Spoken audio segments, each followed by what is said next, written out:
ఇవాళ కడప జిల్లాలో ఉన్నటువంటి YSR architect and fine arts యూనివర్సిటీకి సంబంధించి ఇవాళ గత 2020, 2021, 2022 సంవత్సరం నుంచి విద్యార్థులకు సమస్యలతో కొట్టుమిట్టాడుతూ ఉన్నారు. అందులో ప్రధానంగా 2020 సంవత్సరంలో 13 డిపార్ట్మెంట్లతో అక్కడ ఏర్పడినటువంటి వైఎస్ఆర్ అండ్ ఆర్కిటెక్ట్ యూనివర్సిటీ ఇవాళ పెద్ద ఎత్తున విద్యార్థులకు అన్యాయం జరిగే విధంగా 2020 సంవత్సరం సిఓఏ అంటే కౌన్సిల్ ఆఫ్ ఆర్కిటెక్ట్ పర్మిషన్ లేకుండా ఇవాళ అక్కడ ఉన్నటువంటి వైస్ ఛాన్సలర్, రిజిస్టర్లు, ఎవరైతే ప్రొఫెసర్, సంబంధిత అధికారులు ఎవరైతే ఉన్నారో వారికి విద్యార్థులకు, తల్లిదండ్రులకు సమాచారం ఇవ్వకుండా పూర్తి స్థాయిలో అడ్మిషన్లు చేయించి ఇవాళ 5 సంవత్సరాల పూర్తి కాలం అవుతున్న ఆర్కిటెక్ట్ అనేటువంటి డిపార్ట్మెంట్ సంబంధించి 5 సంవత్సరాల డిగ్రీ ఇంకో నెలలో పూర్తయిపోతుంది. ఫైనల్ ఎగ్జామ్స్ వస్తాయి.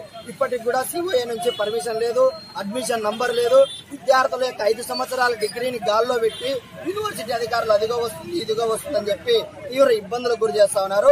కాబట్టి ఆల్ ఇండియా స్టూడెంట్ ఫెడరేషన్ గా మేము విద్యార్థుల తరఫున ఇవాళ రాష్ట్రంలో ఉన్నటువంటి విద్యారంగంలో ఇవాళ ఇలాంటి సమస్యలు చోటు చేసుకుంటున్నాయంటే విద్యాశాఖ మంత్రి స్పష్టమైనటువంటి అవగాహనతో పరిశీలన చేయాలని చెప్పి కోరుతా ఉన్నాం.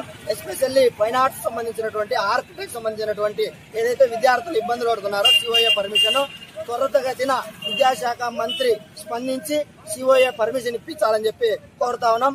అదే విధంగా యూనివర్సిటీలో వైస్ ఛాన్సలర్ ఎవరైతే ఉన్నారో విశ్వనాథ్ గారు, మీరు వెంటనే వీరి యొక్క నిర్లక్ష్యాన్ని వీడి యూనివర్సిటీలో హాస్టల్ అకామిడేషన్ వెంటనే ఇవ్వాలి.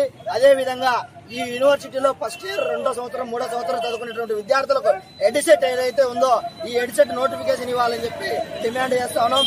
ఏప్రిల్లో రావాల్సినటువంటి ఎడిసెట్ ఇవ్వకుండా జాప్యం చేయడం పైన సరైంది కాదు. అదే విధంగా అక్కడ ప్రొఫెసర్ల నియామకం కూడా జరగాలి.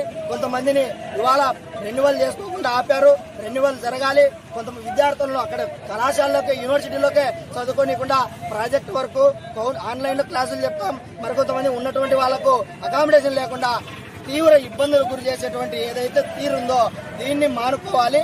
ప్రభుత్వం ప్రజల యొక్క సొమ్మును, ప్రభుత్వం యొక్క డబ్బును విద్యార్థులకు చేరవేసే విధంగా విద్యాశాఖ మంత్రి చొరవ చూపుతుంటే ఇక్కడ ఉన్నటువంటి వైస్ ఛాన్సలర్లు కుట్రపడతా ఉన్నారు విద్యార్థుల పైన. కాబట్టి ఇలాంటి నిర్లక్ష్యాన్ని వీడి విద్యార్థులను న్యాయం చేయాలని చెప్పి all India student federation AISF గా కోరుతా ఉన్నాం.